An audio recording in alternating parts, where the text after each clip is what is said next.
Shalom, saudaraku dalam Tuhan. Puji nama Tuhan, jumpa lagi dengan saya di kesempatan ini. Nah, saudaraku dalam Tuhan, buat saudara yang selama ini mengkafir-kafirkan agama orang lain, menghina agama orang lain, menjelek-jelekan agama orang lain, silahkan tonton video berikut ini. Kasihan kau. Kau pertama kafir, kedua goblok. Saya yang berkoar-koar di TV mengatakan kita Bible Kristen itu bohong. Kamu menuduh agama-agama yang lain sudah didistorsi, agama lain sudah dipalsukan, agama lain sudah tidak sesuai dengan aslinya lagi. Sekarang saya mau nanya, agama Islam masih asli, Pak? Jujur aja dong.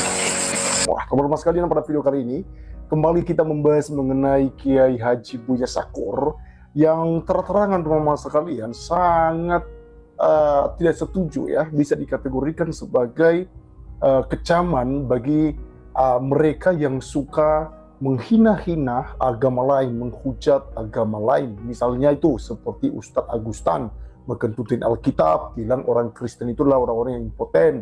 Ustadz Ahmad Tainama menghina Tuhan Yesus, bilang Roh Kudus dan Bunda Maria bersetubuh, lahirlah Yesus. Yesus menikah, berpoligami, punya anak, dan lain-lain dalam sekali. Menghujat-hujat kekristenan. Injil sudah dipalsukan dan macam-macam. Di salib itu ada jin kafir misalnya. Teman-teman sekalian, Kiai Buya Syakur katakan demikian, bahwa orang-orang seperti itu tidak sadar bahwa dirinya sendiri sebenarnya adalah sesat, ya. Dan ini sangat menarik teman-teman sekalian, sangat mengedukasi. Oleh karenanya kita langsung saja menonton video daripada Kiai Buya Syakur yang ada berikut ini. Kamu menuduh agama-agama yang lain sudah didistorsi, agama lain sudah dipalsukan, agama lain sudah tidak sesuai dengan aslinya lagi. Sekarang saya mau nanya, agama Islam masih asli, Pak? Jujur aja dong. Ketika orang Syiah dinyatakan sesat, kenapa disebut sesat? Karena dianggapnya nyeleweng, karena tidak sesuai dengan aslinya. Mu'tazilah juga dibantai sesat, korbannya 10.000 intelektual mati korbannya. Jabariyah juga sama, Qadariyah sama. Terlalu banyak sekte-sekte yang dinyatakan sesat. Yang tidak sesat, sekte apa? Ya, yang menang. Yang tidak sesat adalah sekte yang menang. Yang menang adalah ahli sunnah. Jadi yang tidak sesat adalah sunnah. Ahli sunnah wal jamaah. Yang selainnya adalah sesat semuanya. Ya kan gitu akhirnya. Itu kita berhipotesa. Saya tidak menuduh demikian. Cuman kan lagi, jadi kenapa disesatkan? Mila Ibrahim disesatkan, Ahmadiyah disesatkan, apalagi Lia Eden, Musada apa lagi? Sunda Wiwitan, Islam Abangan, Islam Garingan, sesat semua. Stoplah. Intinya mah saya ingin mengatakan begini, stoplah wahai umat Islam. Sudahlah, jangan lagi menyesat-nyesatkan orang lain. Apa kamu yakin kamu tidak sesat? Sok saya minta ngacung di sini nih yang hadir. Sok ngacung dengan berani. Katakan aku tidak sesat. Siapa yang menjamin? Iya. Setiap saat kalau kita lengah sebentar saja kita disesatkan. Betul. Saya cerita berulang-ulang. Saya mau nyumbang orang nih 2 juta, sakit, mau pergi ke rumah sakit, anaknya sakit, nggak ada biaya, ya 2 juta, udah di kantong, saya kasihkan. Si setan nih datang, Noel ungu saya, Pak Kiai ntar dulu, jangan dikasihkan sekarang, nanti kalau tamunya sudah banyak. Apa maksud setan goda saya? Hah? Iya. Urusannya apa? Iya, tak usir sama saya. Masih pintar gak kita harus itu? Bukan bodoh kita kan? Ya, disesat setiap saat. Iya, setiap saat. Tapi yang bikin pesantren sekalipun, yang awalnya tanahnya diwakafkan, ngajinya nggak pakai bayaran, ikhlas lillahi ta'ala, setelah maju ternyata akhirnya cari duit. Khataman Quran 2 juta kali 400, jadi berapa duitnya tuh? Per anak 2 juta kali 400 kali khataman, berapa duitnya tuh? 100 juta. SPP-nya terus meningkat tiap tahun sampai 3 juta, 5 juta setiap bulan. Paham nggak? Nah, akhirnya tiap tahun beli sawah 3 hektar, 3 hektar. Iya. Dibagi ceramah, pasang tarif, ya enggak? Di tengah perjalanan, kita ini dirampok sama setan kalau tidak waspada. Kalau Anda selalu menyesatkan orang lain, selama ini Anda tidak sadar, tersesat juga kamu. Orang yang selalu mengintai kesalahan orang lain, tidak sadar dirinya salah. Stop, udahlah, masing-masing saja serahkan kepada Allah Subhanahu wa Ta'ala. Saya tidak mau menyesatkan. Nah, saudara dalam Tuhan, sebelum kita lanjut, pastikan sudah like, komen, dan juga share video ini sebanyak-banyaknya supaya menjadi berkat bagi banyak orang. Dan siapapun, apalagi sesama agama Islam, dengan agama lain pun saya tidak pernah menjelek-jelekkan.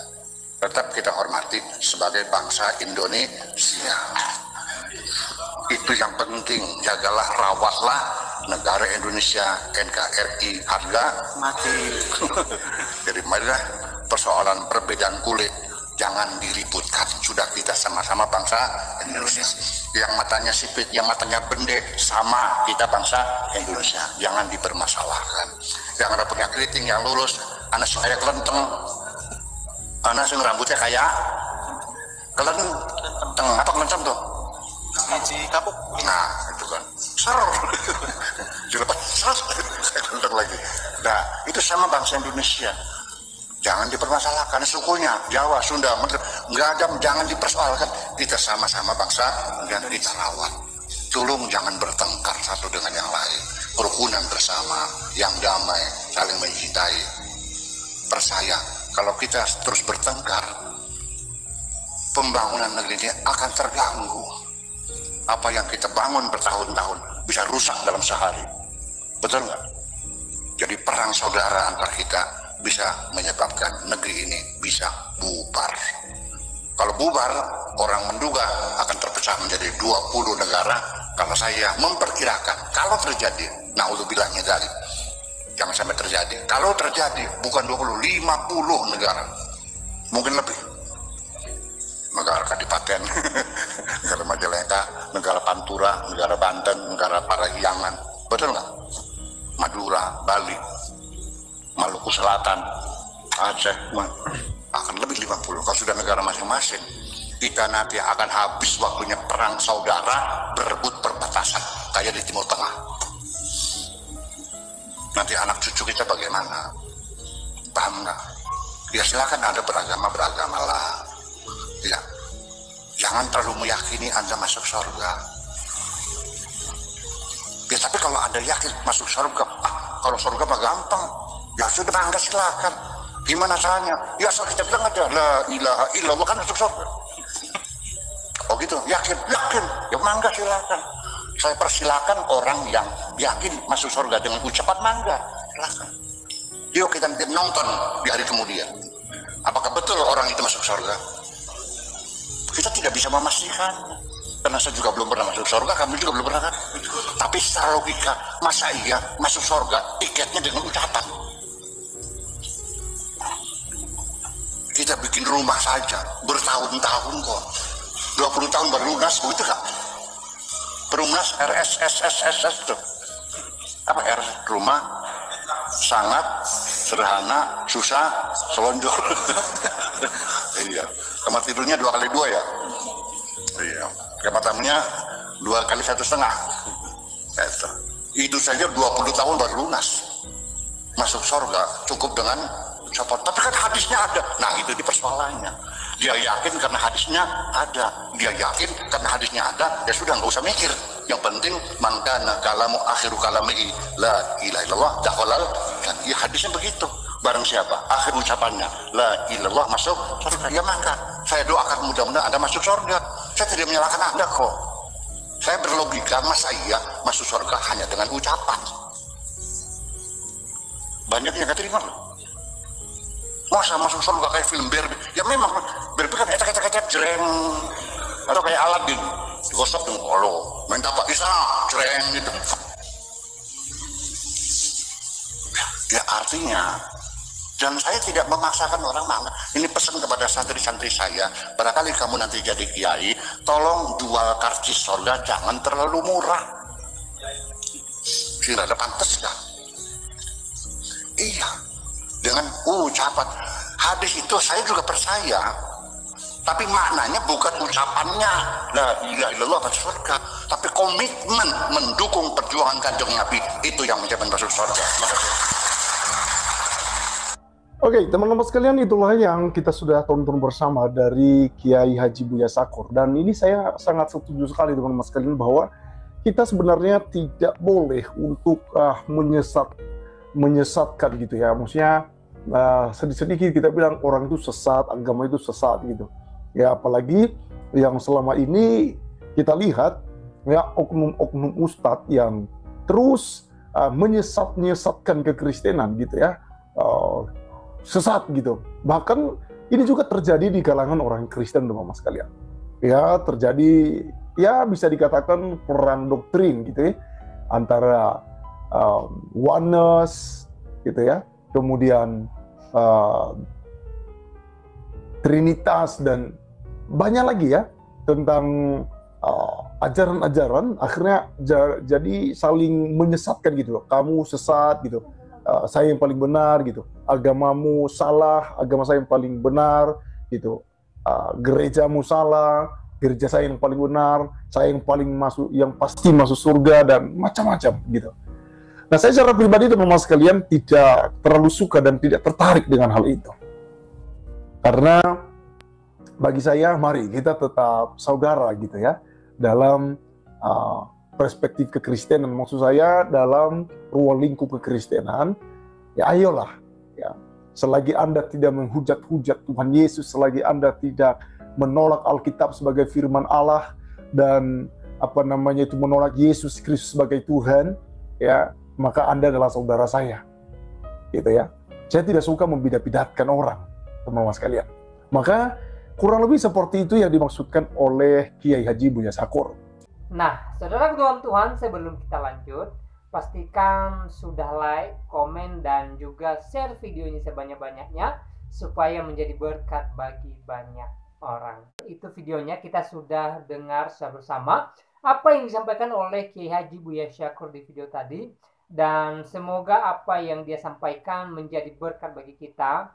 Ya, intinya semoga kita mencintai toleransi ya, supaya kita menjunjung tinggi nilai toleransi. Nah, saudara dalam Tuhan, ya selalu saya katakan bahwa di Indonesia ini ada beberapa agama yang berdiri yang sudah disahkan oleh pemerintah, dan antara agama yang satu dengan yang lain pastinya berbeda, saudara dalam Tuhan.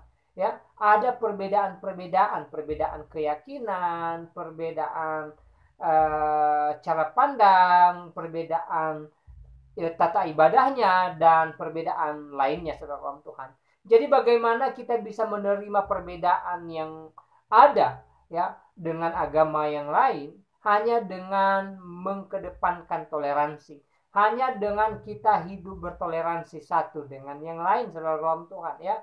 Ketika kita menjunjung tinggi nilai toleransi, maka itulah yang memampukan kita bisa menerima perbedaan yang ada, bisa menghargai perbedaan yang ada, bisa menghargai agama orang lain, bisa menghargai iman dan kepercayaan orang lain. Sehingga apa? Sehingga kerukunan dan kedamaian senantiasa menjadi bagian kita, menjadi milik kita bersama. Saudara dalam Tuhan, alangkah indahnya hidup ini ketika kita hidup di dalam toleransi, hidup di dalam menghargai satu dengan yang lain, saudara dalam Tuhan. Ya, tanpa ada persoalan, tanpa menghina agama orang lain, tanpa menjelek-jelekan kepercayaan orang lain. Saudara dalam Tuhan, sekali lagi, di kesempatan ini saya mengajak kita untuk hidup toleransi. Karena dengan toleransi, kita bisa berbagi kasih, kita bisa menerima perbedaan yang ada, dan kita bisa tetap rukun satu dengan yang lain. Nah, saudara dalam Tuhan, saya tidak terlalu panjang lebar menyampaikan pesan melalui video ini. Kiranya video singkat ini memberkati kita, dan Tuhan Yesus memberkati kita semua. Shalom.